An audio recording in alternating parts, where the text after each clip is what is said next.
క్రీస్తునందు ప్రియమైనటువంటి దేవుని బిడ్డలారా, మీ అందరికీ మనల్ని ప్రేమించి తన ప్రాణాన్నే మన కొరకు బలిగా అర్పించిన మన ప్రియ ప్రభు అయిన యేసుక్రీస్తుల వారి పరిశుద్ధమైన ఘనమైన శక్తిగల నామంలో మీ అందరికీ శుభాలు తెలియజేసుకుంటున్నాను.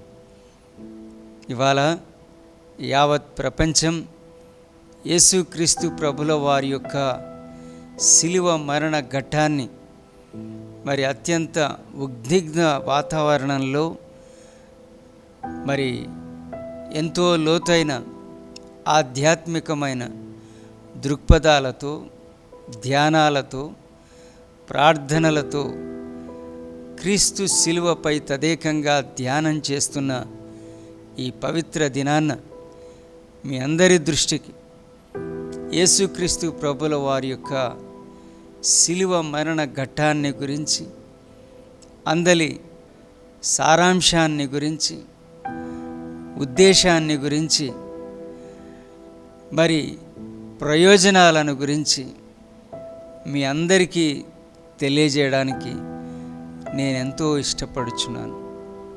ఆ క్రీస్తు ప్రభుల వారి యొక్క శిలువ మరణంలోని ఒక నిక్షిప్తమైన దైవ ప్రణాళికను మనం అర్థం చేసుకోవాలి.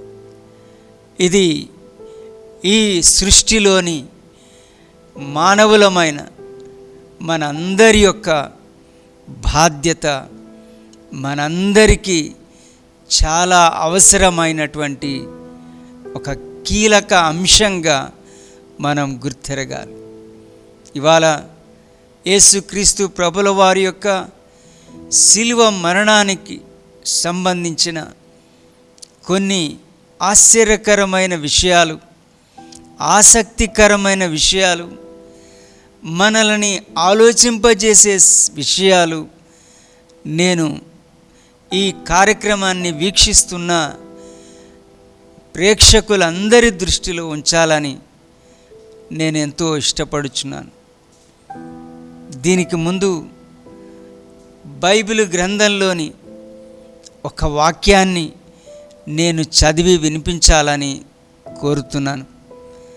అపోస్తుడైన పౌలు రోమియోలకు రాసిన పత్రిక 8వ అధ్యాయం 4వ వచనంలో ఈ రీతిగా వ్రాయబడి ఉన్నది. పాప పరిహారము నిమిత్తము దేవుడు తన సొంత కుమారుని పాప శరీరాకారముతో పంపి ఆయన శరీరమందు పాపమునకు శిక్ష విధించెను. ఈ చిన్న వాక్యంలో అతి లోతైనటువంటి ఆధ్యాత్మిక సందేశం దాగి ఉన్నది.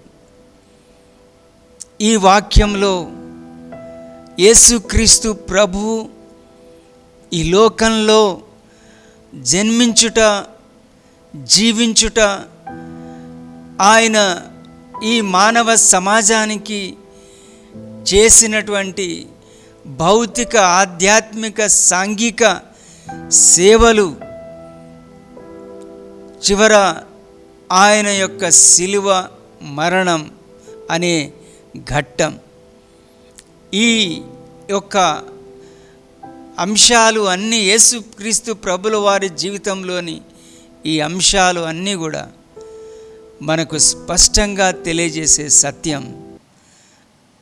ఈ లోకంలో యేసు ప్రభు అనే ఒక వ్యక్తి యొక్క ఉనికి, చరిత్ర, జీవితం చాలా అర్థం చేసుకోవాల్సిన, ఆలోచన చేయవలసినటువంటి ఒక ప్రాముఖ్యమైనటువంటి అంశం.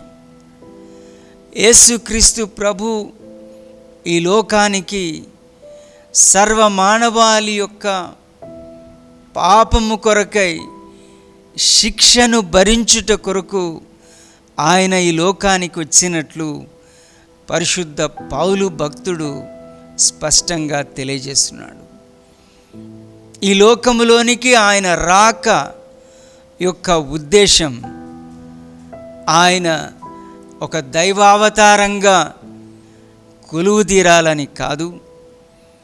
ఈ ప్రపంచ మత చరిత్రలలో యేసు అనే ఒక మతం తన స్థానాన్ని సాధించుకోవడం కోసం కాదు. యేసు క్రీస్తు ప్రభు ఈ లోకానికి రావడానికి, ఈ లోకంలో జన్మించడానికి, ఈ లోకంలో తన ఉనికిని చరిత్రని కలిగి ఉండడానికి గల ప్రధాన కారణం మానవ పాపాల యొక్క శిక్షను యేసుక్రీస్తు ప్రభు భరించుట కొరకు ఈ లోకంలో ఆయన జన్మించాడు. యేసుక్రీస్తు ప్రభు ఒక శరీరధారిగా శరీరాకారంతో ఈ లోకంలో ఆయన జీవించారు. ఆయన ఈ పాపానికి మూల్యాన్ని, శిక్షను ఆయన శిలువలో భరించాడు. పాపానికి శిక్ష ఉందా? పాపమునకు, ఒకరి పాపానికి మరొకరు పొందే శిక్ష ప్రాయశ్చిత్తం కాగలుగుతుందా? మనం చేసిన పాపాలకి, మన అకృత్యాలకి, అతిక్రమాలకి, దోషములకు యేసుక్రీస్తు ప్రభు యొక్క శిలువ మరణం ప్రాయశ్చిత్తం కాగలుగుతుందా? పరిహారం కాగలుగుతుందా? విమోచనను తీసుకొని రాగలుగుతుందా అన్న ప్రశ్నలు ఇవాళ మనం ముందుకు తీసుకోవాలి. యేసుక్రీస్తు ప్రభుల వారి యొక్క శిలువ మరణం ఘట్టం ముమ్మాటికి మానవాళి యొక్క పాప ప్రాయశ్చిత్తార్థం జరిగినటువంటి ఒక దైవ బలి కార్యక్రమం. యేసుక్రీస్తు ప్రభుల వారి యొక్క శిలువ మరణంలో, ఆయన శిలువలో వేలాడుతూ ఆయన చిందించిన ఆయన పరిశుద్ధ రక్తం మానవ పాపాలని కడిగే, మానవ పాపాల నుండి పవిత్రపరిచే, శుద్ధీకరించే ఒక అద్భుతమైనటువంటి ప్రాయశ్చిత్తార్థ కార్యక్రమం యేసు శిలువ మరణంలో జరిగింది. యేసుక్రీస్తు ప్రభుల వారి యొక్క శిలువ మరణం ప్రపంచ చరిత్రలో యాదృచ్ఛికంగా జరిగినటువంటి సంఘటన కాదు. యేసుక్రీస్తు ప్రభుల వారి యొక్క శిలువ మరణం వెనుక అనేక కారణాలు, కోణాలు దాగి ఉన్నాయి. యేసుక్రీస్తు ప్రభు యొక్క శిలువ మరణం వెనుకల అనేక రాజకీయ కోణాలు, అనేక మత కోణాలు, ఆధ్యాత్మికమైనటువంటి అంశాలు, సాంఘికపరమైనటువంటి కోణాలు యేసు శిలువ మరణంలో దాగి ఉన్నాయి. యేసుక్రీస్తు ప్రభు శిలువలో వేలాడుతూ ఆయన మాట్లాడినటువంటి మాటలు బైబిల్ గ్రంథంలో, మరి యేసు శిలువపై 7 మాటలని పలికారు అని సువార్తలలో నమోదు చేయబడి ఉన్నది. ఈ 7 మాటలు యేసు ప్రభు మాట్లాడుతున్నప్పుడు ప్రతి మాట చుట్టూ జరిగినటువంటి సంఘటనలు, ప్రజల మాటలు, ప్రకృతి మార్పులు, అక్కడ ఉన్న వ్యక్తుల ప్రవర్తన, ఇలా అనేక రీతులుగా ప్రతి మాట యేసు శిలువపై పలికిన ప్రతి మాట ఒక పరిస్థితుల మధ్య, అక్కడ ఏర్పడినటువంటి ఆ యొక్క వాతావరణము మధ్య యేసుక్రీస్తు ప్రభు సిలువలో నుండి ఒక్కో మాటని పలకడం జరిగింది. యేసు ప్రభు సిలువలో నుండి పలికిన ప్రతి ఒక్క మాట ఈ ప్రపంచానికి ఒక బలమైనటువంటి సందేశాన్ని, ఈ ప్రపంచం ఎన్నడూ వినని క్రొత్త భావాలని యేసు సిలువపై నుండి పలికిన మాటలలో వెల్లడి అవుతుంది, విదితం అవుతుంది. యేసుక్రీస్తు ప్రభు సిలువలో వేలాడుతూ ఆయన పలికిన మొదటి మాటగా సువార్తలలో వ్రాయబడినటువంటి మాట, తండ్రి వీరేమి చేయుచున్నారు వీరు ఎరుగరు గనుక వీరిని క్షమించుము. ఈ మాట యేసుక్రీస్తు ప్రభుల వారు సిలువలో వేలాడుతూ పలికిన మొదటి మాటగా పేర్కొనబడ్డది. ఈ మాట ఈ ప్రపంచాన్ని ఆశ్చర్యపరిచే, మతాలని ఆలోచింపజేసే, ఈ సమాజాన్ని మేల్కొల్పే, తట్టి లేపే, మానవత్వానికి ఒక కొంగ్రొత్త నిర్వచనాన్ని, కోణాన్ని చూపించేటువంటి మాటగా మనం చూడగలుగుతాం. క్షమాపణ అనే ఒక అద్భుతమైనటువంటి మాట ఈ ప్రపంచ మానవాళికి యేసు నోటెంట వెలువడినటువంటి మాట. ఈ ఒక చిన్న వాక్యం, యేసు పలికిన ఈ కొద్ది మాటలు, పదాలు ఒక ప్రార్థనగా పేర్కొనబడుచున్నది. ఆయన తండ్రి అని సంబోధిస్తూ వీరేమి చేయుచున్నారో వీరు ఎరుగరు అని తన చుట్టూ తనని బాధిస్తున్న, హింసిస్తున్న, చిత్రహింసలు పెడుతున్న, సూటిపోటి మాటలు మాట్లాడుతూ అవమానపరుస్తున్న వారందరి గురించి వీరేమి చేయుచున్నారో వీరు ఎరుగరు గనుక వీరిని క్షమించుము అని యేసుక్రీస్తు ప్రభుల వారు మాట్లాడుతున్నారు. ఇది ఒక ప్రార్థన, క్షమాపణ కొరకైన ప్రార్థన. ఇది ఒక విజ్ఞాపన, అభ్యర్థన. క్షమాపణ కొరకై యేసుక్రీస్తు ప్రభు సిలువలో వేలాడుచున్నాడు. ఈ మొదటి మాట, the intention and the purpose of Christ on the cross, for his death on the cross, for his sufferings on the cross.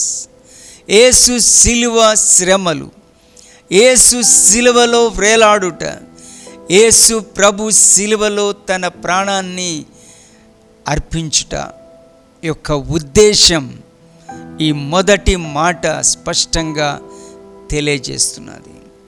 యేసుక్రీస్తు ప్రభుల వారి యొక్క సిలువ మరణం ఈ ప్రపంచ సర్వ మానవాళికి దేవుని యొక్క క్షమాపణను తీసుకొని వస్తున్న కార్యముగా మనం గుర్తించాలి.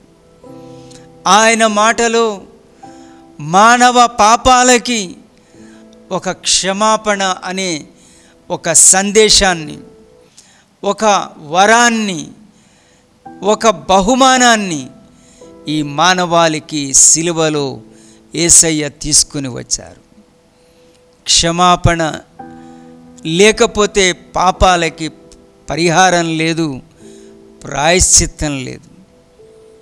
పాపము వలన వచ్చు జీతము మరణము. సో పాపమునకు ఉన్న ఫలితము మరణం. అంటే భౌతిక మరణం కాదు, ఆధ్యాత్మికమైన మరణం, శాశ్వతమైన ఎడబాటు, నిత్యత్వ ఉనికిని, దేవుని సహవాసాన్ని, దేవునితో ఉండే భాగ్యాన్ని ఈ మానవుడు శాశ్వతంగా కోల్పోవడం, దేవునికి శాశ్వతంగా దూరమైపోవడం. క్షమాపణ నిన్ను దేవుని యొద్దకు తీసుకుని వస్తుంది.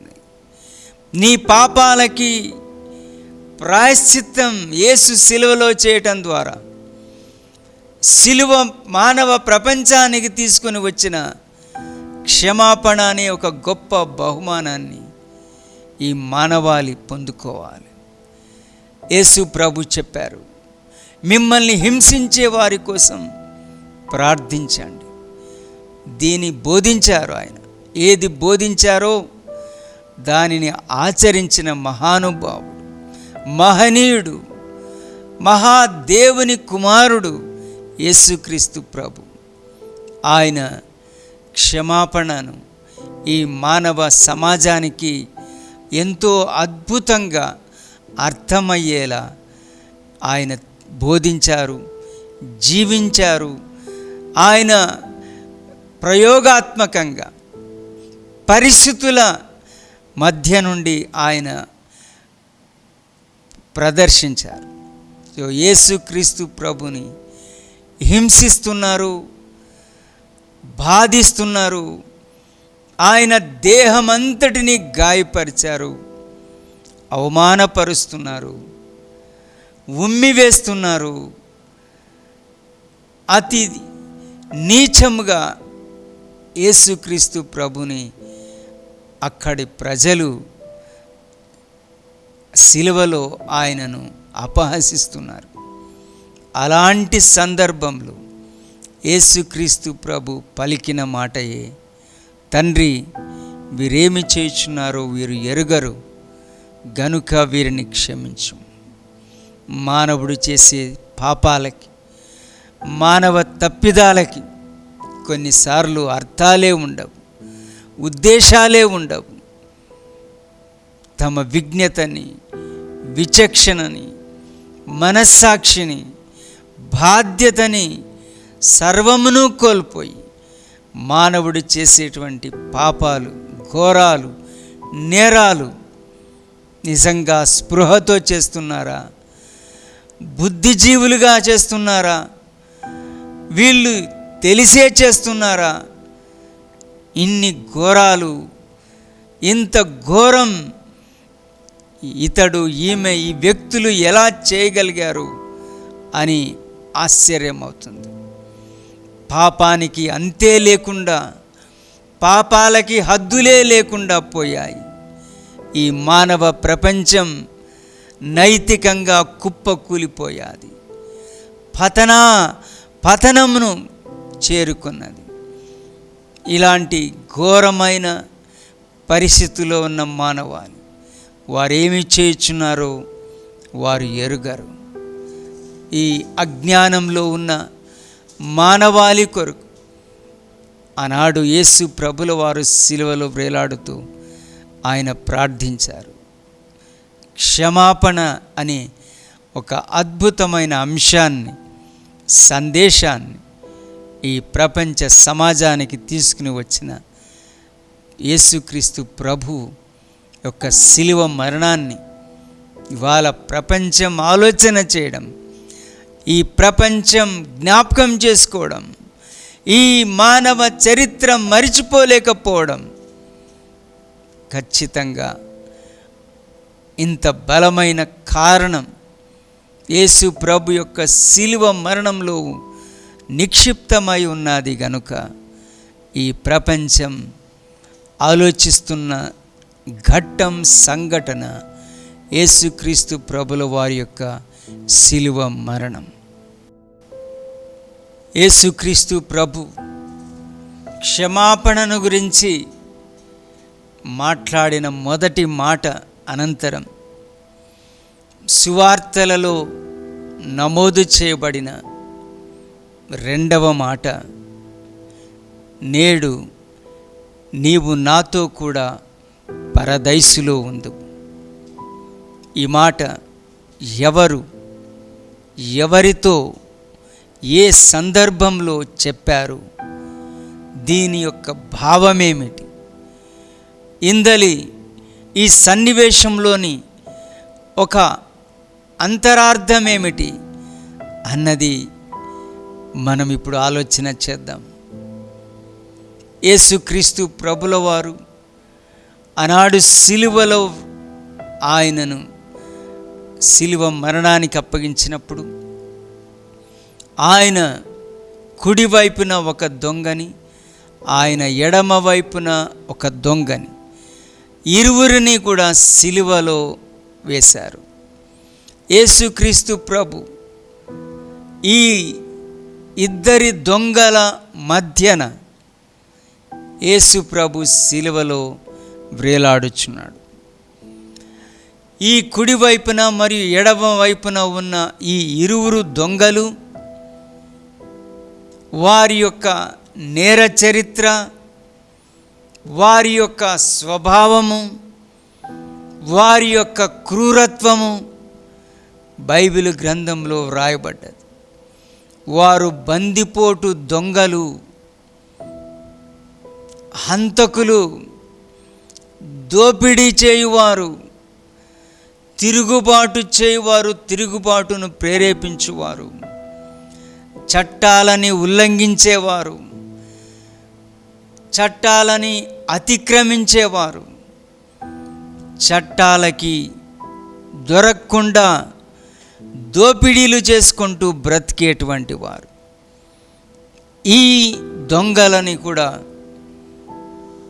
సరిగ్గా అదే రోజు వారికి శిలువ మరణ శిక్ష విధించి యేసు ప్రభు శిలువ వేయబడ్డ రోజే వీరిరువురిని దొంగలని కుడివైపున ఒకరిని, ఎడమ వైపున ఒకరిని శిలువ వేశారు.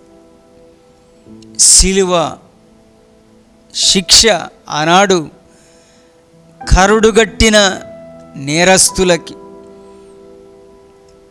చాలా క్రూరమైనటువంటి అమానవీయ నేరాలకి పాల్పడినటువంటి వారిని, ఇటువంటి రాజద్రోహులను, తిరుగుబాటుదారులను శిలువ మరణమునకు అప్పగించడం, శిలువ శిక్ష వేయడం, అమలు చేయడం జరుగుతుంది. యేసుక్రీస్తు ప్రభు వీళ్ళిద్దరి మధ్య, దొంగల మధ్య, దొంగలలో ఒకడై శిలువలో వ్రేలాడుచున్నాడు. ఆ ఇద్దరు దొంగలు యేసు ప్రభుని అందరితో పాటు వీళ్ళు గొంతులు కలిపి యేసు ప్రభుని చాలా అవమానంగా మాట్లాడారు. నిన్ను నీవు రక్షించుకొని మమ్మల్ని రక్షించయ్యా బాబు అంటూ అపహాస్యం చేశారు. యేసుక్రీస్తు ప్రభు యొక్క శిలువ మరణం ఒక నేరానికి శిక్ష కాదు. యేసుక్రీస్తు ప్రభు యొక్క శిలువ మరణం ఒక నిర్దోషి అయిన దైవసుతుడు మానవ పాపముల కొరకు ఆయన మానవులందరి పక్షంగా సర్వమానవాళి యొక్క స్థానంలో ఆయన ఈ శిలువ శిక్షని అనుభవిస్తున్నాడు. పాప ప్రాయశ్చిత్తార్థ బలి యజ్ఞాన్ని, కార్యాన్ని ఆయన నిర్వహిస్తున్నాడు. ఆయన శిలువ మరణంలోని ఉద్దేశం వేరు, కారణాలు వేరు. బట్ ఈ దొంగలు ఇరువురు శిలువ వేయబడుటకు కారణాలు, నేరాలు, దోపిడీ, దొంగతనాలు. వీరు యేసు ప్రభుని అపహాస్యం చేస్తున్నారు.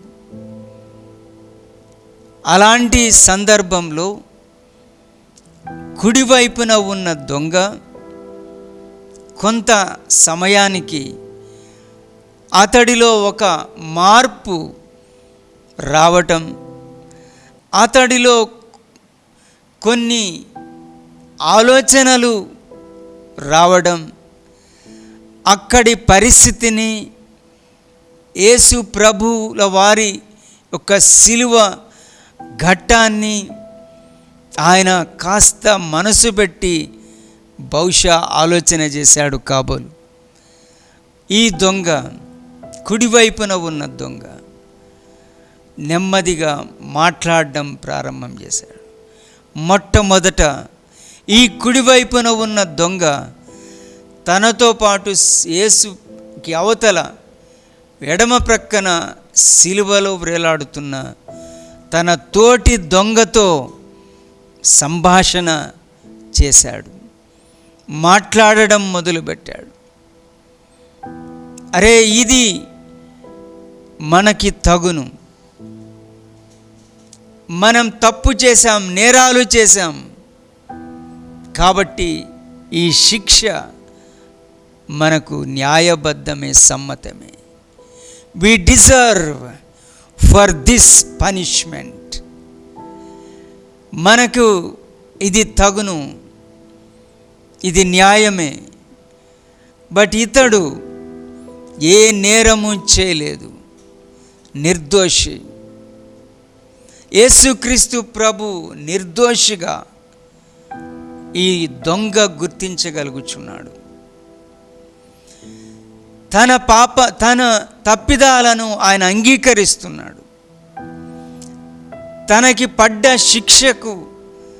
శిక్ష సబబే, న్యాయబద్ధమే అని అంగీకరిస్తున్నాడు. దేవుని భయాన్ని గురించి మాట్లాడాడు. దేవుని భయము లేదా, గాడ్స్ ఫియర్, దేవుని భయాన్ని గురించి మాట్లాడాడు. తన శిక్షకి, తాను పొందుతున్న శిక్ష న్యాయబద్ధమని అంగీకరించాడు. అంటే తాను నేరస్తున్నని అంగీకరించాడు. రెండవది, ఆ యేసుక్రీస్తు ప్రభుల వారు నిర్దోషి, ఏ దోషము లేనివాడుగా ఈ దొంగ గుర్తించగలిగాడు. తర్వాత తన అవతలి దొంగతో దేవుని భయం గురించి మాట్లాడుచున్నాడు. దేవునికి భయపడాలి అని ఈ తలంపులు ఈ దొంగ మనసులో కలగటం ఆశ్చర్యకరమైన విషయం. కొద్దిసేపటి క్రితం చుట్టూ పోగయున్న జనంతో పాటు ఈ ఇద్దరు దొంగలు కలిసి యేసు ప్రభుని దూషించారు, అపహసించారు, తూలనాడారు, నిందించారు, ప్రశ్నించారు, శంకించారు. ఆయన దైవత్వాన్ని ఎద్దేవా చేశారు. బట్ కొంచెం సేపటికి ఈ ఒక్క దొంగ, కుడివైపున ఉన్న ఈ దొంగలో అకస్మాత్తుగా మార్పు కనబడుతున్నది. మాటలలో మార్పు, ఆలోచనలలో మార్పు, అభిప్రాయాలలో మార్పు, దృక్పథాలలో మార్పు ఈ దొంగలో ఏర్పడ్డది. తన మాటలలో స్పష్టంగా బయటపడుతున్న సత్యాలు ఇవి. ఆ దొంగతో ఈ మాటలు మాట్లాడిన అనంతరం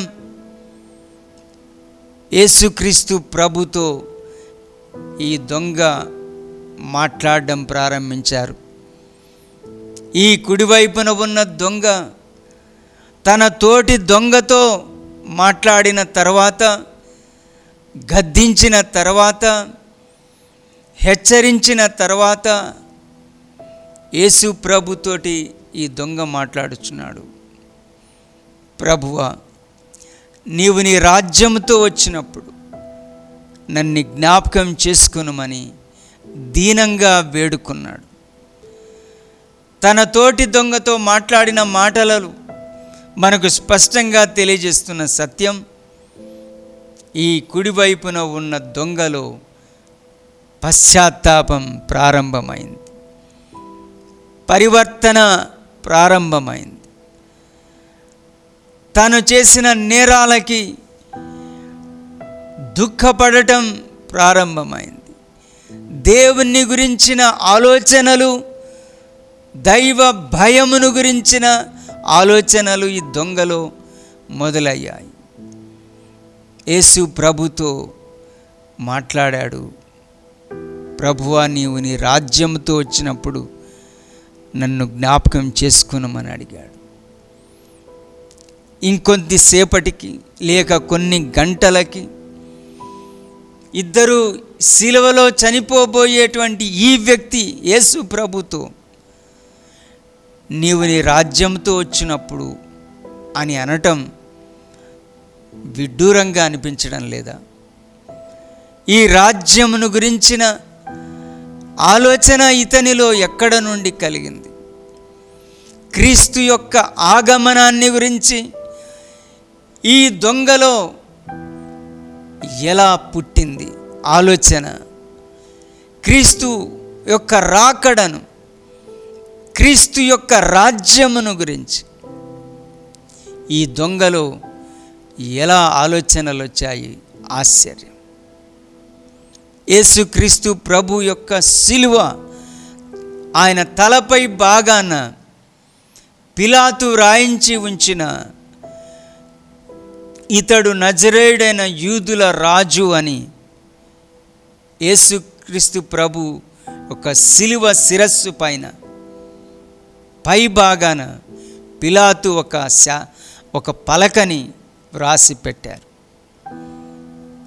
ఆ యొక్క పలకలోని రాత యొక్క భావం ఇతడు రాజు.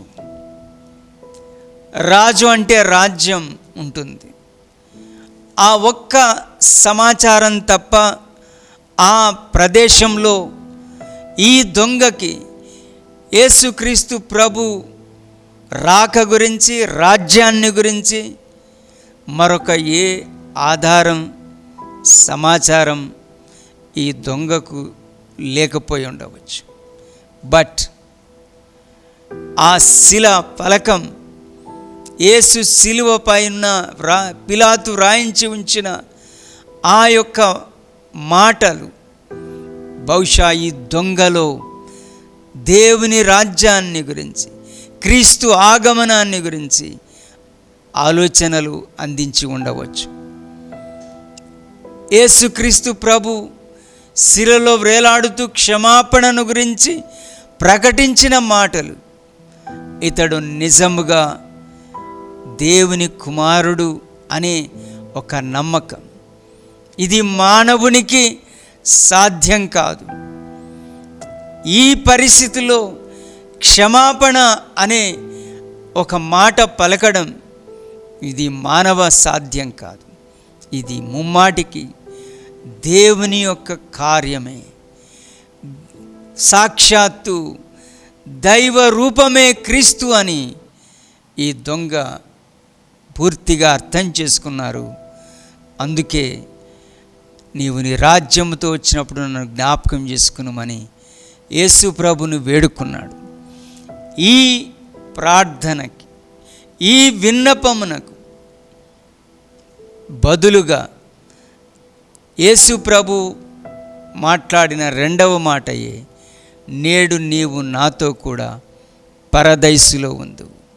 సో పరదైసు అంటే దేవుడు ఉన్న చోటు, నాతో కూడా పరదైసులో ఉందువు అని యేసు ప్రభు చెప్పాడు. క్షమాపణ అన్నది ఒక instantaneous happening. When God forgives a sinner, it doesn't take miles and chapters. It is an immediate happening. క్షమాపణ అన్నది వేల మైళ్ళ దూరం కాదు, యజ్ఞాల యాగాల యొక్క నిర్వహణ కాదు. క్షమాపణ క్షణాల్లో జరిగే దైవ కార్యం. ఈ నేరస్తుడైన దొంగని యేసు ప్రభు ఆయన అడిగిన తోడనే నేడు నీవు నాతో కూడా పరదైసులో ఉండు అని యేసు ప్రభు చెప్పారు. ఆయన కరుణ అనంతం, ఆయన ప్రేమ యొక్క వేగం ఈ ప్రపంచంలో ఏ వేగాన్ని కూడా, ఏ వేగము దేవుని ప్రేమ యొక్క వేగము ముందు నిలవజాలదు. వెంటనే యేసు ప్రభువు ఆ నేరస్తుడైన దొంగని తనతో పాటు పరదైసులో ఉంటావనే ఒక వాగ్దానం ఇచ్చాడు. క్షమించబడ్డ పాపి యొక్క ధన్యత, భాగ్యము ఎంత గొప్పది అనగా, ఒక పాపి, దేవునికి దూరమైన ఒక వ్యక్తి జీవితం క్షమాపణ ద్వారా దేవునితో కూడా ఉండే ఒక స్థానాన్ని అందిస్తుంది. పశ్చాత్తాపడిన పాపి యొక్క జీవితం ఒక ధన్యమైన జీవితం, దేవుని రాజ్యంలో చోటు కలిగినటువంటి జీవితం, దేవునితో పాటు గడిపే జీవించే నిత్యత్వంలో ఉండేటువంటి ఒక అద్భుతమైన చోటు. అటువంటి స్థలంలోనికి, అటువంటి ఆధిక్యతలోనికి ఈ దొంగని, పశ్చాత్తాపడిన దొంగని చేర్చుకున్నాడు. ఇక్కడ విచారం, బాధాకరం ఏమిటంటే, అదే స్థలంలో, అదే పరిస్థితులలో ఉన్న మరొక దొంగ ఈ అవకాశాన్ని కోల్పోవడం, ఈ భాగ్యాన్ని పొందుకోలేకపోవడం, దేవుని క్షమాపణకి పాత్రుడు కాలేకపోవడం, వాని మూర్ఖత్వంతో, అజ్ఞానంతో, అహంకారంతో కళ్ళ ముందు జరుగుతున్న కొన్ని మార్పులను సైతం గ్రహించకుండా, అర్థం చేసుకోనకుండా ఒక నేర ప్రవృత్తిలో, నేర స్వభావంలోని మార్పు లేని జీవితంతోనే అంత సమీపంలో, చావు దగ్గరైన క్షణాలు అడుగుల దూరంలో ఉన్న యేసు ప్రభు బట్ యూస్లెస్, నిరుపయోగం అయ్యింది, సద్వినియోగం అయ్యింది కుడివైపున ఉన్న దొంగ విషయంలో. వాడి పశ్చాత్తాపం, వాని రియలైజేషన్, అతని యొక్క లాజికల్ జస్టిఫైబుల్ థింకింగ్, ఇవన్నీ కూడా దేవుని గురించిన ఆలోచనలు, న్యాయము, తన తప్పిదములను గురించి అంగీకరించే ఒక స్వభావము, ఇవన్నీ ఈ దొంగ నేర జీవితాన్ని, పాప జీవితాన్ని మార్చగలిగాయి, పరదైసులో ప్రభుతో పాటు చేర్చగలిగాయి. ఈరోజు ఈ యేసుక్రీస్తు ప్రభుల వారి యొక్క శిలువ మరణం గురించి ఆలోచించేసి, ధ్యానం చేసి ప్రతి ఒక్కరూ అర్థం చేసుకోవాల్సింది, నేను నా జీవితంలో పరదైసు భాగ్యానికి, దేవుని రాజ్య ప్రవేశానికి నేను ఎంత దగ్గరలో ఉండి ఆ సమీపాన్ని, వచ్చిన అవకాశాన్ని నేను సద్వినియోగం చేసుకుంటున్నానా లేక దుర్వినియోగపరుచుకుంటున్నానా, శాశ్వతంగా కోల్పోతున్నానా, నిత్యత్వాన్ని నేను పొందుకోగలుగుతున్నానా అన్నది ఆలోచన చేయాలి. అటువంటి ఆలోచనను మనలో కలగజేసేటువంటి ఈ మాట ఇవాళ మనం ధ్యానిస్తున్నాం. నేడు నీవు నాతో కూడా పరదైసులో ఉండు. యేసుక్రీస్తు ప్రభుల వారు శిలువలో వ్రేలాడుతూ, తనతో పాటు శిలువలో వ్రేలాడుతున్న కుడి ఎడమన ఉన్న ఇద్దరి దొంగలతో విషయంలో కుడివైపున ఉన్న దొంగతో యేసు ప్రభు చెప్పిన మాటను గురించి మనం విన్నాము. మూడవ మాటగా సువార్తలలో పేర్కొనబడినటువంటి మాట, యేసుక్రీస్తు ప్రభుల వారు సిలువలో వేలాడుతూ తన సిలువకు దగ్గరలో ఉన్న తన తల్లి అయిన మరియని, అలాగే తన శిష్యులలో ఒకరైన యోహానుని చూస్తూ యేసు ప్రభు మాట్లాడిన మూడవ మాట, అమ్మ ఇదిగో నీ కుమారుడు. శిష్యుని చూసి, యోహాన్ని చూసి ఇదిగో నీ తల్లి అని చెప్పిన మాట మనం చూడగలుగుతాం. యేసుక్రీస్తు ప్రభుల వారు సిలువలో ఒక మానవుడిగా, నరుడిగా ఆయన ఈ సిలువ మరణ ఘట్టంలో ఈ క్రూరమైన శరీర బాధలను అనుభవిస్తూ, చిత్రహింసలు పొందుతూ ఈ సిలువ మరణమును ఆయన అనుభవిస్తున్నాడు. అటువంటి సమయంలో యేసుక్రీస్తు ప్రభు ఆల్ ఆఫ్ సడన్గా తన దృష్టిని తన తల్లి, తన శిష్యుడు వైపు మరల్చడం మనం గమనించాలి. యేసుక్రీస్తు ప్రభు సిలువలో ఒక తల్లి కుమారుడిగా ఆయన సిలువలో వేలాడుచున్నాడు. ఒక కుమారుడిగా ఆయన తన తల్లి ఎడల ఒక బాధ్యతను కలిగి ఈ మాటలు మాట్లాడారు అని బైబిలు వ్యాఖ్యానికులు ప్రస్తావిస్తారు. మానవ సంబంధాలు చాలా బలమైనవి. మానవ సంబంధాలు బాధ్యతలతో కూడుకున్నవి. ఆ బాధ్యతలు ప్రేమ, ఆప్యాయత, అనురాగాల మధ్య ముడివేయబడ్డప్పుడే ఈ మానవ సంబంధాలు ఎంతో దృఢంగా కొనసాగగలుగుతాయి. యేసుక్రీస్తు ప్రభు ఒక మానవుడిగా ఈ సిలువలో ఆయన వేలాడుతున్నారు. తన యొక్క తల్లిని గురించి, ఒక బాధ్యతను గురించి ఆలోచన చేస్తున్నాడు. కష్టాలలో, శ్రమలలో, బాధలలో తమ గురించి తామే ఆలోచన చేసుకునేటువంటి పరిస్థితుల్లో తన తల్లిని గురించి ఆలోచన చేయగలిగే తరం ఈనాడు లేదు.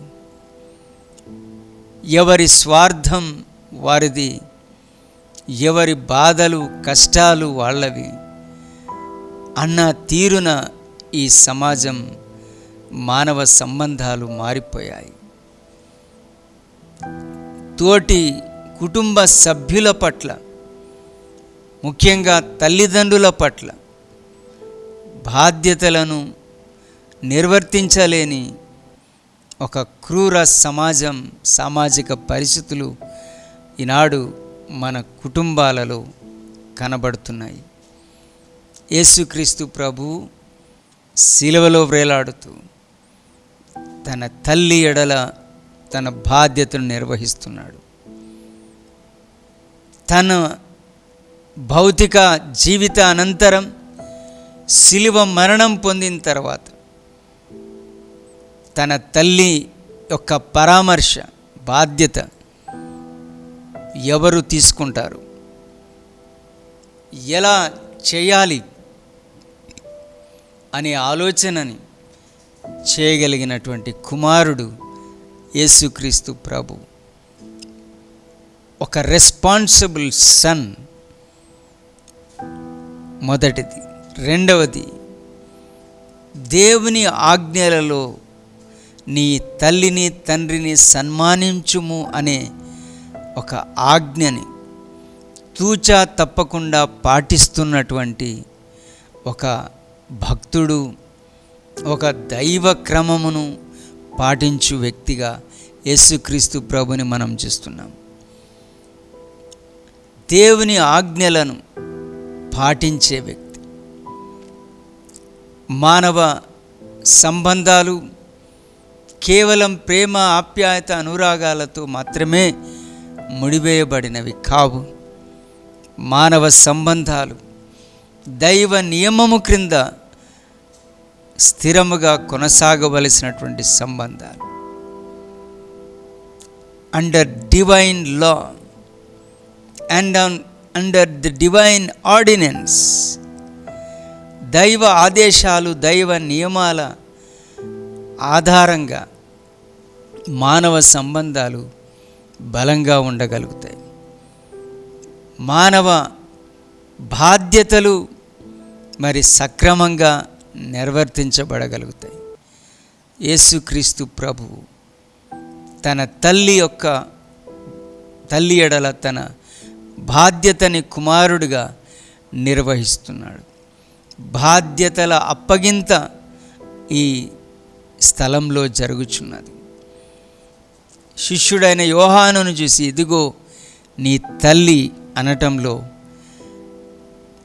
తను నమ్మిన శిష్యుడిగా తన తల్లిని మరి పరామర్శించేటువంటి బాధ్యతను నిర్వర్తించేటువంటి నమ్మకమైన శిష్యుడిగా యేసు ప్రభు యోహానుని చూడగలిగాడు. ఎవరు నమ్మదగిన వారో వారికే బాధ్యతలు అప్పగించబడతాయి.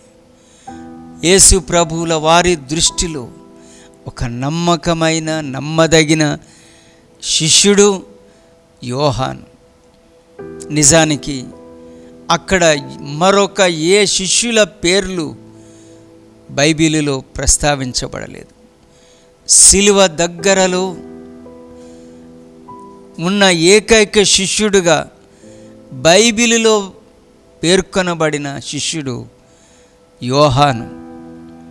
సో ఇతడు యేసుక్రీస్తు ప్రభు దృష్టిలో నమ్మకమైన, బాధ్యతలు అప్పగించిన ఎడల నమ్మకంగా నిర్వర్తించగలిగే వ్యక్తిగా యేసు ప్రభు చూశారు.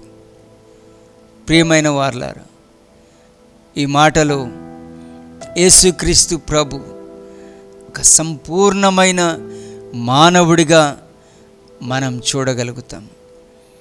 యేసుక్రీస్తు ప్రభు fully divine and fully human. ఆయన సంపూర్ణమైన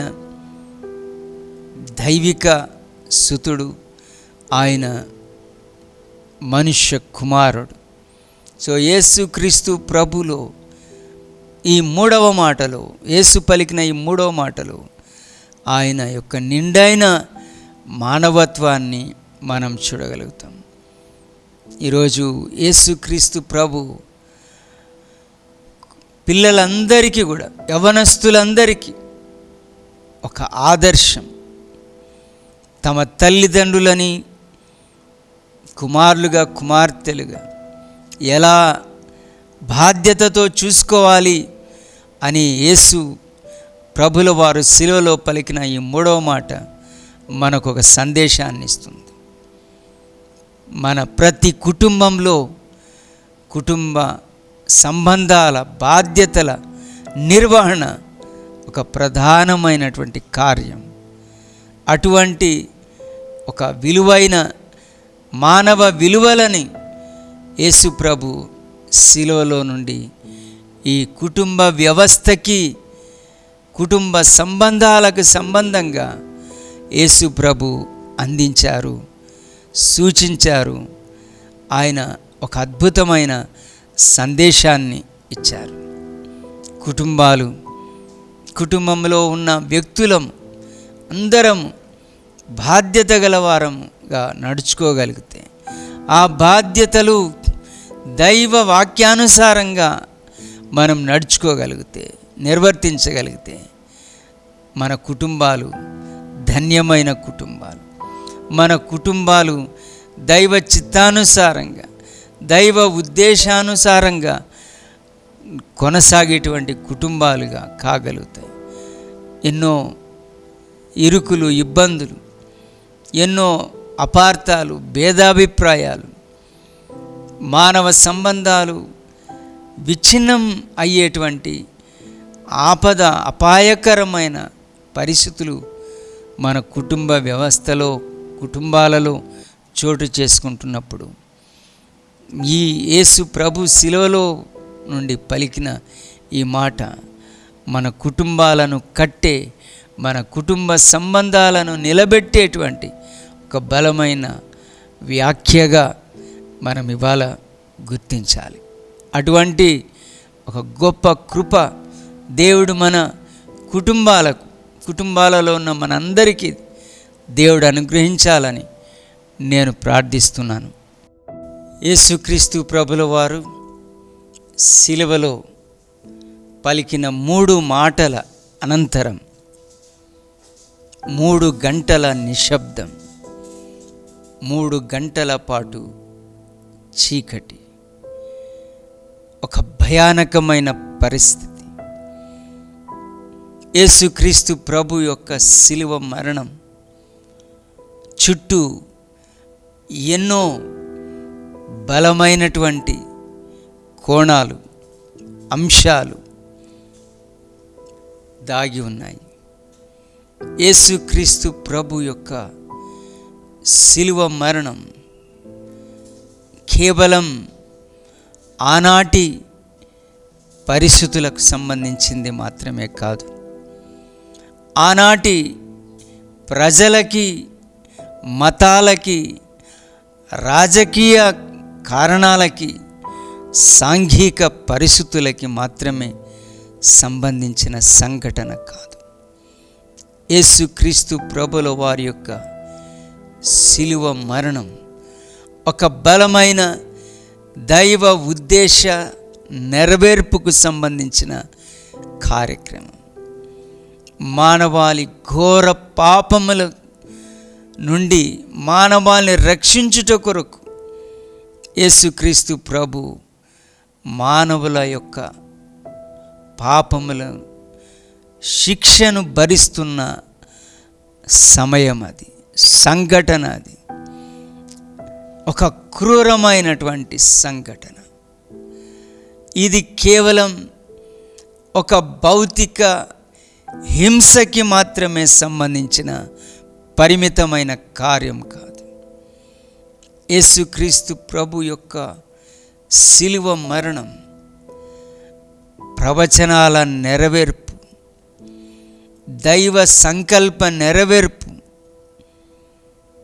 దేవుని రక్షణ కార్యం యొక్క నెరవేర్పుకు సంబంధించిన కార్యం.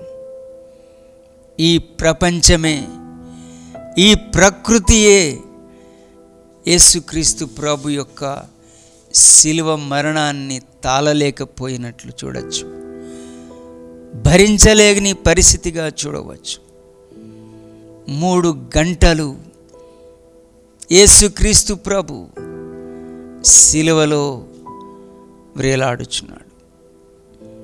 ఆయన వధించుట కొరకై తీసుకుని రాబడిన, బలి కొరకు తీసుకుని రాబడిన గొర్రె పిల్ల వలె ఆయన మౌనముగా ఉండెను. ఆయన శిలువ మరణం యొక్క సంఘటన అంతట్లో ఏ విధమైన అసహనం, నింద,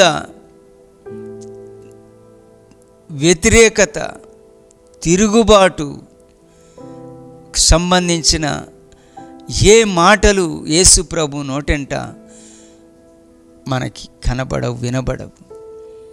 యేసుక్రీస్తు ప్రభు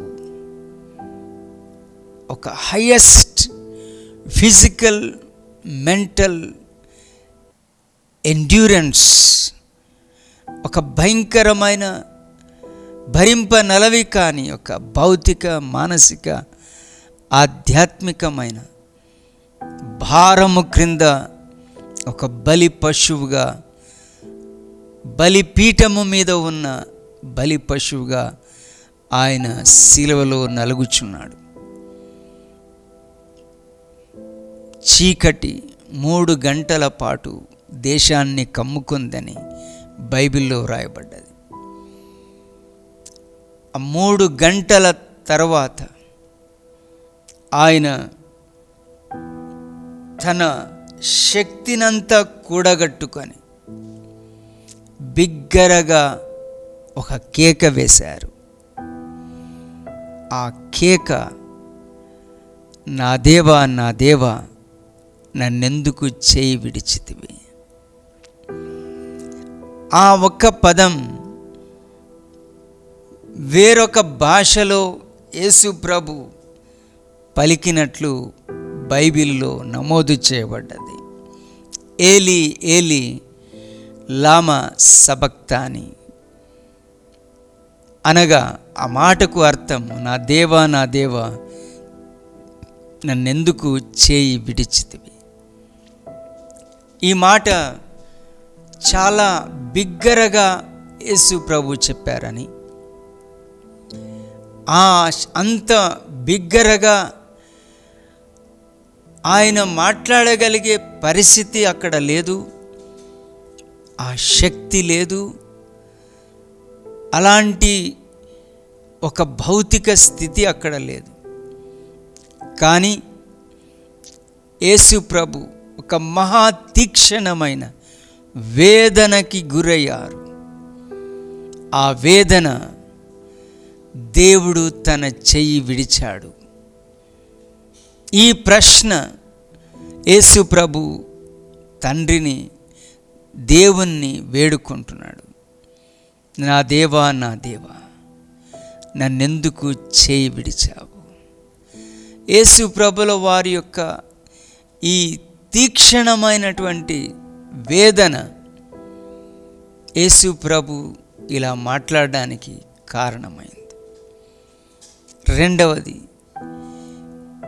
ఏ పాపమైతే మానవుణ్ణి దేవునికి దూరం చేసిందో ఆ దూరం అనే అగాధాన్ని పూడ్చడానికి ఆ స్థానం తీసుకున్న యేసు ప్రభు తన తండ్రికి దూరమయ్యాడు. పాపము, మన పాపమును ఆయన మోస్తున్నాడు, మన స్థానంలో ఆయన ఉన్నాడు. God hates sin. దేవుడు పాపమును అసహ్యించుకుంటున్నాడు. పాపము దేవుని నుండి మనల్ని దూరపరిచే అంశము. సో యేసుక్రీస్తు ప్రభు మన కొరకు, మన స్థానంలో ఈ శిలువలో వ్రేలాడుచున్నాడు. ఆయన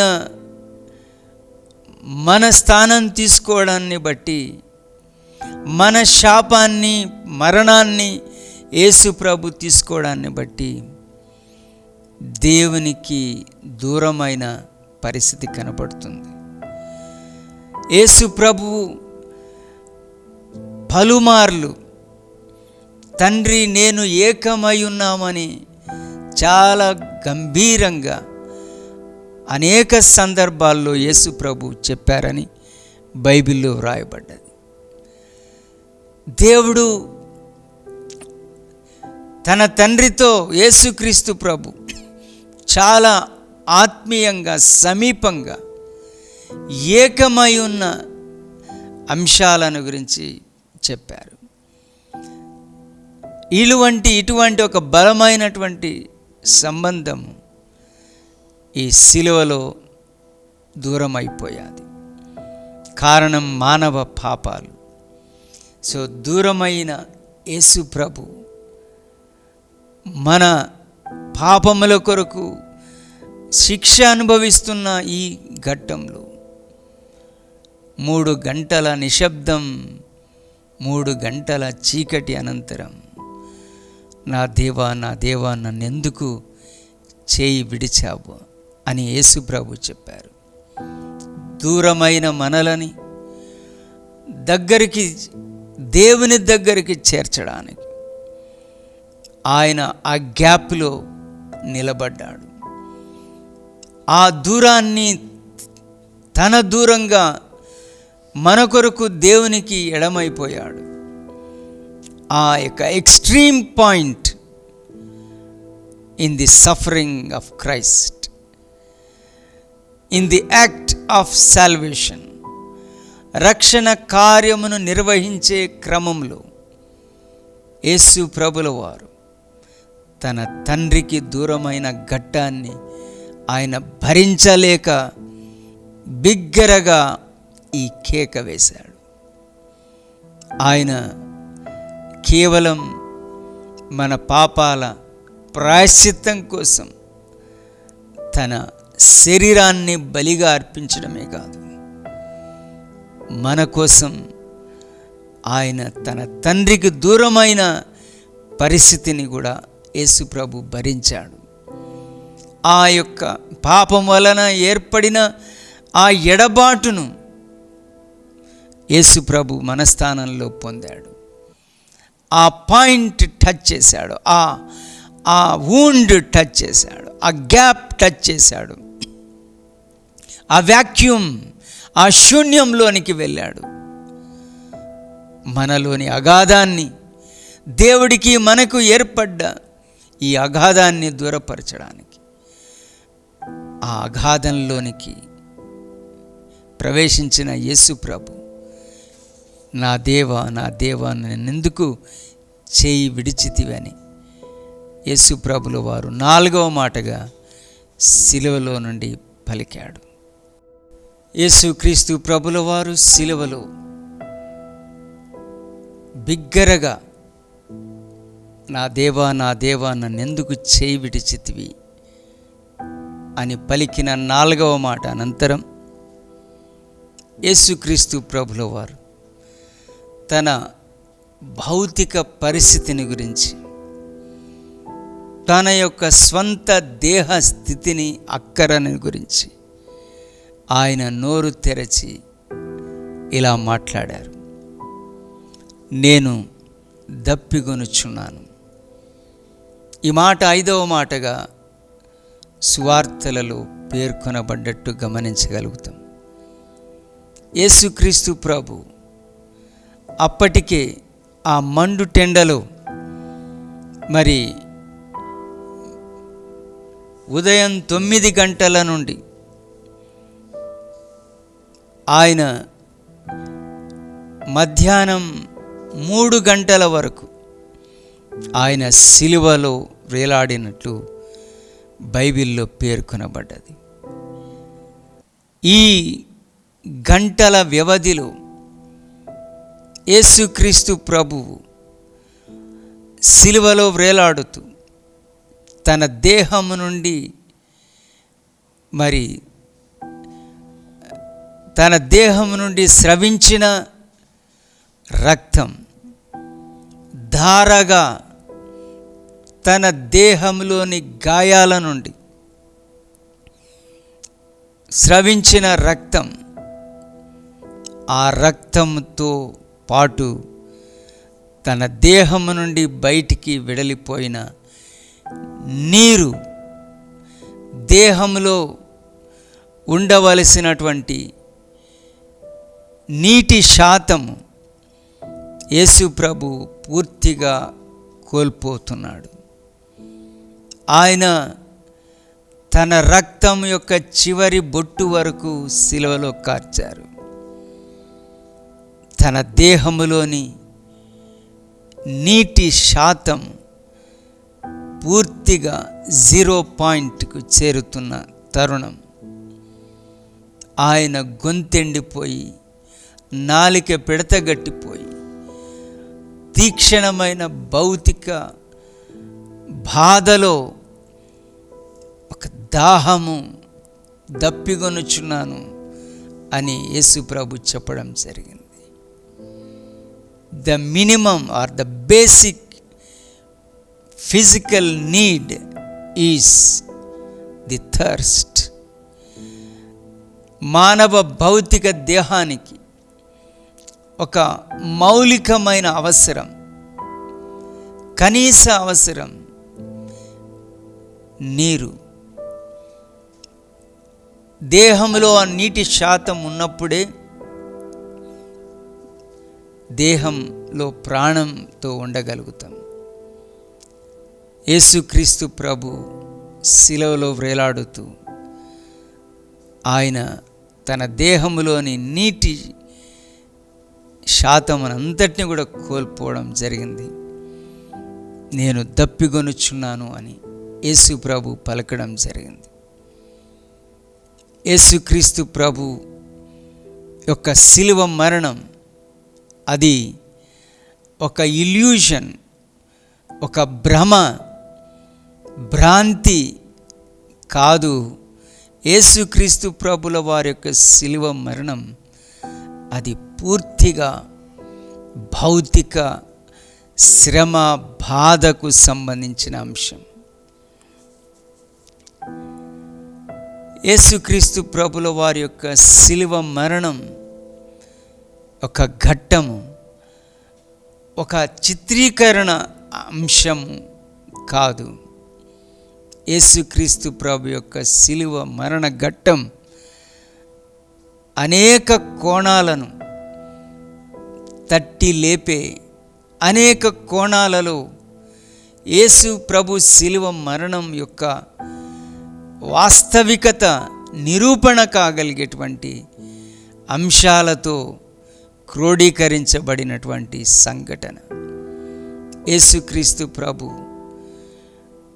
దాహం కొనడం అది భౌతికంగా అది అక్కర పరిస్థితి. యేసు ప్రభు యొక్క శిలువ మరణం ఇది భౌతిక శ్రమ బాధకు సంబంధించిందిగా మనం మొట్టమొదట గుర్తించాలి.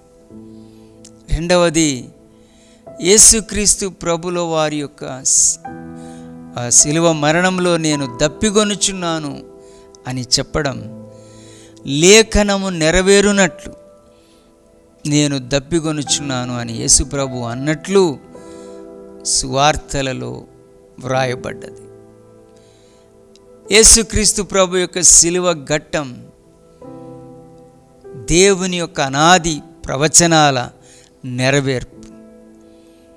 ఆ ప్రవచనాల అనుగుణ్యంగా యేసుక్రీస్తు ప్రభుల వారి యొక్క శిలువ మరణ కార్యం జరుగుతున్నదని మనం గుర్తించాలి. సో యేసు శిలువ మరణంలో ప్రవచనాల నెరవేర్పు యొక్క అంశం దాగి ఉన్నది. మూడవది, మరి సువార్తలలో ఉన్న యేసు ప్రభు చెప్పిన ఒక చిన్న సన్నివేశం. మరి ఒక పేదవాడు ధనికుడు ఇద్దరూ చనిపోతారు. ధనికుడు నరకంలో ఉంటాడు, పేద లాజరు పరలోకంలో అబ్రహాము రొమ్మున ఉంటాడు అని. ఈ ధనికుడైన వాడు ఆ పేద లాజరును నీ చిటికెన వేలుతో ఒక చుక్క నీరు నా నోటి మీద వేయమని బ్రతిమలాడినట్లు అక్కడ ఆ సంఘటనలో పేర్కొనబడ్డది. నరకము, నిత్య నరకాగ్ని అన్నది ఏ విధంగా ఉంటుందో యేసు ప్రభు ఆ యొక్క చిన్న కథనంలో పేర్కొన్నారు. దాహం, యేసు ప్రభు నేను దప్పిగొనుచున్నాను అని చెప్పారు. ఒక పాపి అయిన మనుష్యుడు ఏ విధముగా దప్పిక గొనుచున్నాడో యేసు ప్రభు చెప్పిన సన్నివేశంలో మనం చూస్తున్నాం. అలాంటి ప్లేస్కి యేసు ప్రభు వెళ్ళాడు. ఆ పొజిషన్ యేసు ప్రభు తీసుకున్నాడు. అలాంటి ఒక దాహము గొనుచున్నాను అని యేసు ప్రభు చెప్పడం వెనకల ఈ అంశము యొక్క కోణం కూడా దాగి ఉన్నది. మన కొరకు ఆయన నేను దప్పిగొనుచున్నాను అని పేర్కొనుట మనం గమనించాలి. అటువంటి ఆ మాటలోని అర్థము మొదటిది ఆయన భౌతిక బాధలు స్పష్టపరిచేటువంటి మాటగా, రెండవది ప్రవచనాల నెరవేర్పుకు సంబంధించిన మాటగా, మూడవది నిత్య నరకాగ్నిలో నీటి చుక్క కొరకు తప్పించే పాపి ఒక స్థానంలో యేసు ప్రభు నేను దప్పిగొనుచున్నాను అని చెప్పిన విధంగా ఈ మూడు కోణాల్లో మనం యేసు ప్రభు పలికిన ఈ 5వ మాట గురించి మనం ఆలోచన చేయవచ్చు. యేసుక్రీస్తు ప్రభుల వారు శిలువలో వ్రేలాడుతూ నేను దప్పిగొనుచున్నాను అని 5వ మాటగా ఆయన పలికిన అనంతరం ఆయన చిరక పుచ్చుకొని అప్పటికి సమస్తము సమాప్తమైనదని ఎరిగి ఆయన సమాప్తమైనది అని చెప్పి తల వంచి తన ఆత్మను అప్పగించానని బైబిలులో వ్రాయబడి ఉన్నది. యేసుక్రీస్తు ప్రభు శిలువలో పూర్తి స్పృహతో కూడిన వ్యక్తిగా శిలువలో ఈ ఘోర మరణమును ఆయన పొందుచున్నాడు. ఆయన స్పృహ తప్పిన స్థితిలో లేక అచేతన స్థితిలో యేసుక్రీస్తు ప్రభు లేరు. అప్పటికి సమస్తము సమాప్తమైనదని ఎరిగి యేసుక్రీస్తు ప్రభు శిలువలో వ్రేలాడుతూ జరిగే ప్రతి విషయాన్ని ఆయన గ్రహిస్తూ గమనిస్తూ వస్తున్నారు. యేసుక్రీస్తు ప్రభు దృష్టిలో అప్పటికి సమస్తము సమాప్తమైనదని ఎరిగి అని బైబిల్లో పేర్కొనబడ్డది. అంటే యేసుక్రీస్తు ప్రభువు ఒక నిర్ధారణకు వచ్చారు. ఏదో జరిగే కార్యము లేక జరుగుచున్న ఈ కార్యము అంతయు కూడా నెరవేర్చబడి ఉన్నది అనే విషయాన్ని యేసు ప్రభు గుర్తించారు. సమస్తమును నెరవేర్చబడి ఉన్నది. యేసుక్రీస్తు ప్రభు యొక్క శిలువ మరణ ఘట్టం యొక్క నెరవేర్పు అనేక కోణాలలో అనేక అంశాలలో దాని యొక్క నెరవేర్పు కొనసాగుతూ వచ్చిన కార్యం. ప్రభు యొక్క దృష్టిలో ఈ నెరవేర్చబడిన సమాప్తమైన ఈ కార్యం ప్రభు దృష్టిలో ఒక లెక్క, ఒక క్రమము, కొన్ని అంశాలు, కొన్ని జరగవలసిన నెరవేర్చబడవలసిన అంశాలు ఇవన్నీ కూడా పూర్తి అయ్యాయి అని యేసు ప్రభు ఒక నిర్ధారణలోనికి వచ్చి పలికిన మాట. సో యేసు ప్రభు యొక్క దృష్టిలో, ఆయన స్పృహలో, ఆయన ఎరుకలో ఈ కార్యం యావత్తు కూడా ఒక క్రమములో, ఒక పద్ధతిలో జరిగినటువంటి కార్యముగా యేసు ప్రభు గ్రహించారు. అప్పటికి సమస్తము సమాప్తమైనదని ఎరిగి ఆయన పలికిన మాటయే సమాప్తమైనది. సో యేసుక్రీస్తు ప్రభు శిలువలో పలికినటువంటి 6వ మాట ఈ మాట. యేసు ప్రభు యొక్క శిలువ మరణ కార్యం యొక్క ఉద్దేశం, the purpose of cross, death of Christ on the cross, the sufferings of Christ on the cross is finished, completed, పూర్తి అయ్యాయి, నెరవేర్చబడ్డాయి. దేవుని యొక్క కార్యం, రక్షణ కార్యం, మానవ పాపముల కొరకైన ఈ ప్రాయశ్చిత్తార్థ కార్యం సంపూర్తి చేయబడి ఉన్నది. ఇది ఈ మానవ ప్రపంచానికి యేసు ప్రభుల వారు అందిస్తున్న ఒక అద్భుతమైనటువంటి సందేశం, ఒక శుభవార్త, ఒక సత్యవార్త.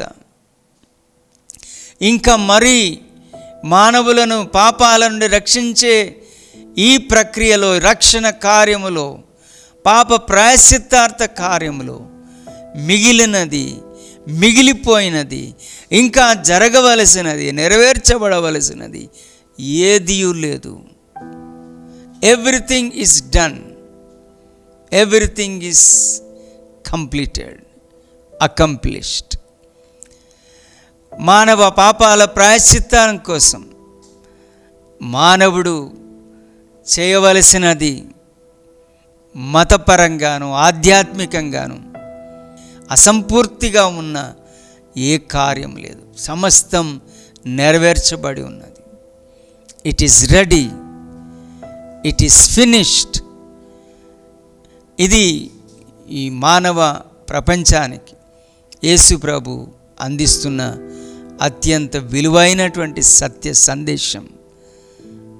ఈ మాటలు వింటున్న వారు, మన పాపాలకి ప్రాయశ్చిత్తం పూర్తి అయ్యింది అన్నది మనం సంపూర్ణంగా గ్రహించాల్సిన సత్యం. ఇక మరో ఏ మత పరమైనటువంటి, ఆధ్యాత్మిక పరమైనటువంటి ఏ మిగులు అంశము మానవ పాప ప్రాయశ్చిత్త కార్యము విషయంలో మిగిలిపోయి లేదు. సమస్తం సమాప్తమైనది. ఈ సత్యాన్ని ఈ మాట ద్వారా మనం గుర్తించాలి. యేసుక్రీస్తు ప్రభు 6వ మాటగా సమాప్తమైనది అని చెప్పిన అనంతరం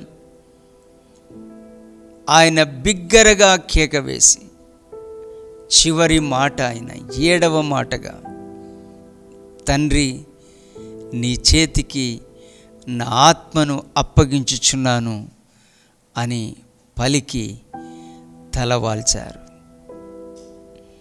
ఈ శిలువ ఘట్టం అంతటిలో ఇది చివరి ఘట్టం. యేసు ప్రభు శిలువలో నుండి మాట్లాడిన మాటలలో ఇది చివరి మాట, 7వ మాట, సంపూర్ణ సంఖ్యకు సంబంధించిన మాట. తండ్రి, నీ చేతికి నా ఆత్మను అప్పగించుచున్నాను. ఇది బిగ్గరగా యేసు ప్రభు పలికిన మాట.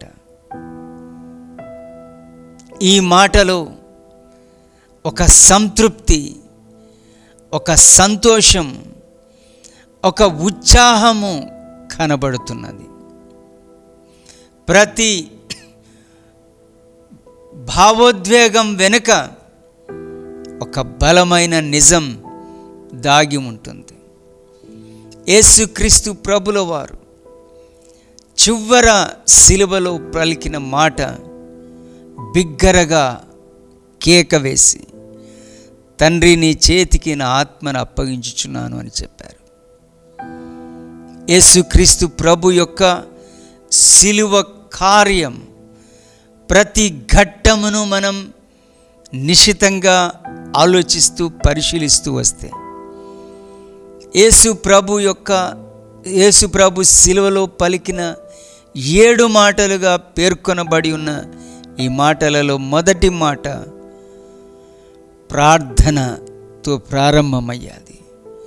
తండ్రి, వీరేమి చేయుచున్నారు, వీరు ఎరుగరు గనుక వీరిని క్షమించుము అని యేసు ప్రభు చేసిన ప్రార్థన మొదటి మాట. మధ్యలో 4వ మాట, నా దేవా, నా దేవా, నన్నెందుకు చేయి విడిచితివి. ఇది ప్రశ్న, ఇది ప్రార్థన, ఇది ఆవేదన యొక్క వ్యక్తీకరణ. చివరి మాట, 7వ మాట, తండ్రి నీ చేతికి నా ఆత్మను అప్పగించుచున్నాను. ఈ 3 మాటలు యేసు ప్రభుల వారు సిలువలో వేలాడుతూ తన తండ్రి అయిన దేవునితో మాట్లాడినటువంటి మాటలు. ఈ 3 మాటలకి సంబంధాలున్నాయి. ఈ 3 మాటలకి ఒక అర్థాలు ఉన్నాయి. ఇదే యేసుక్రీస్తు ప్రభు, నా దేవా నా దేవా నన్నెందుకు చేయి విడిచావు అని చెప్పిన యేసు ప్రభు, తండ్రి నీ చేతికి నా ఆత్మను అప్పగించుచున్నాను. విడిపోయిన, దూరమైపోయిన తండ్రి సంబంధం ఈ సిలువ ఘట్టంలో ముగింపు ఘట్టానికి వచ్చేసరికి తండ్రి చేతులలోనికి యేసు ప్రభుల వారు నా ఆత్మను అప్పగించుచున్నాను అని చెప్తున్నారు.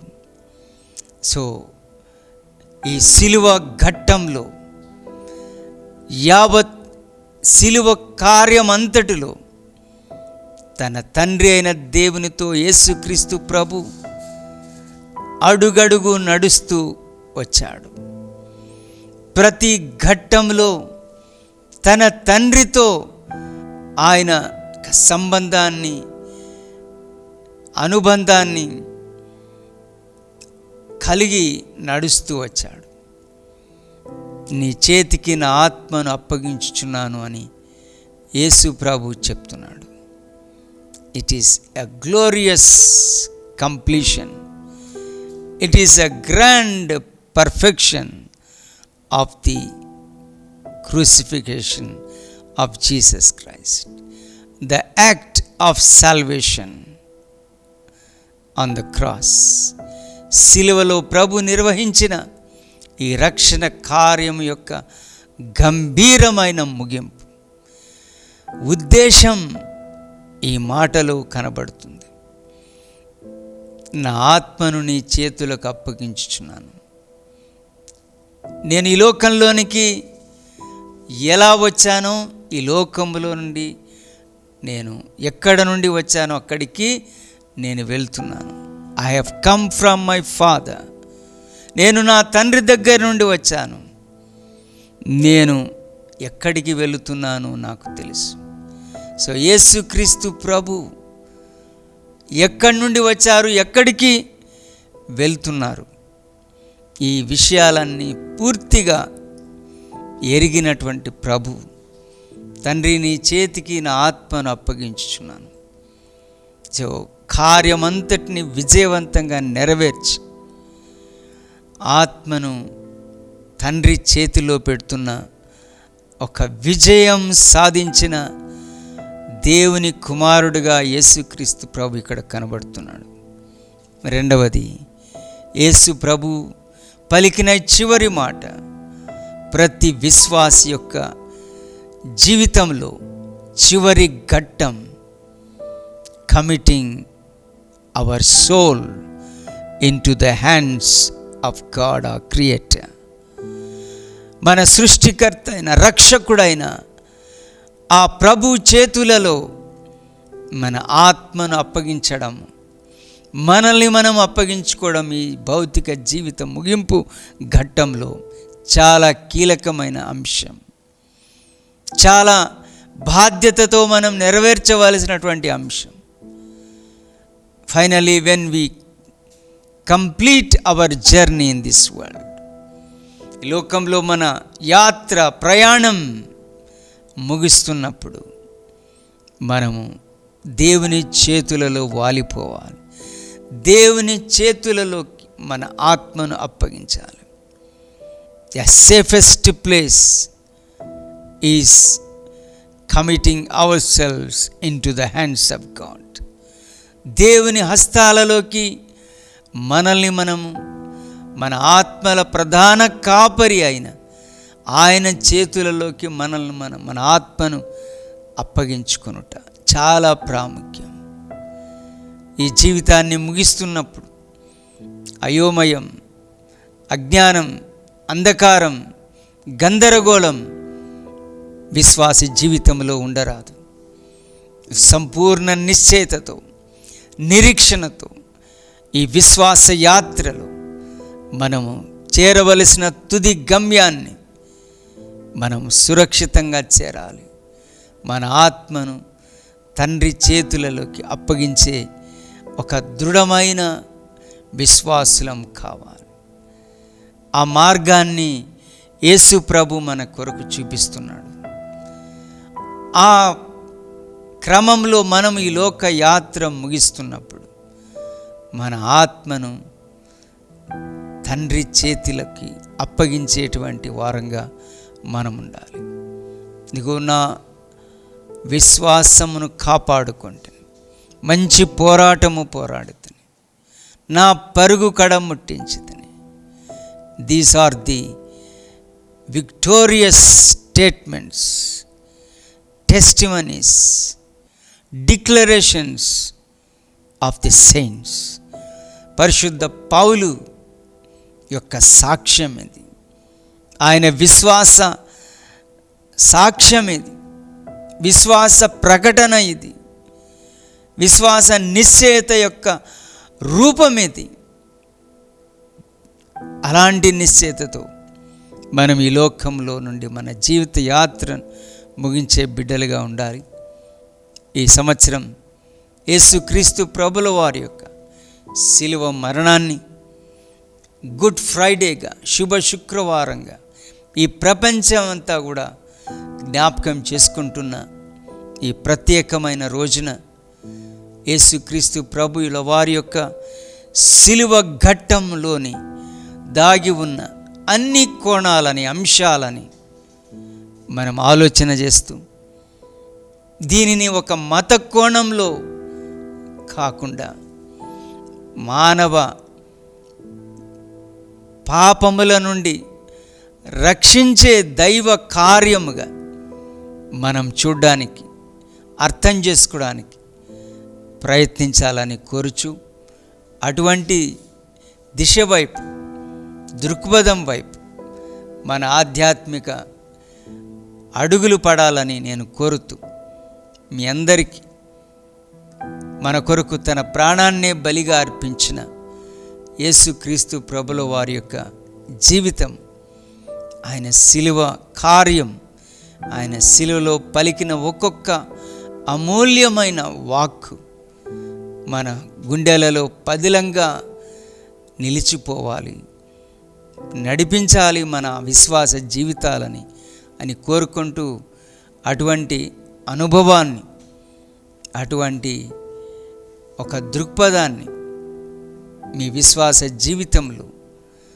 ఆ దేవుడు ఏర్పరచాలని కోరుచు, మీ అందరి ఆధ్యాత్మిక జీవితాలను దేవుడు నిండైన ఆశీస్సులతో దీవించాలని కోరుతున్నాను. తండ్రి, కుమార, పరిశుద్ధాత్మ త్రియక దేవుని పేరట ఆమేన్.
Hallelujah.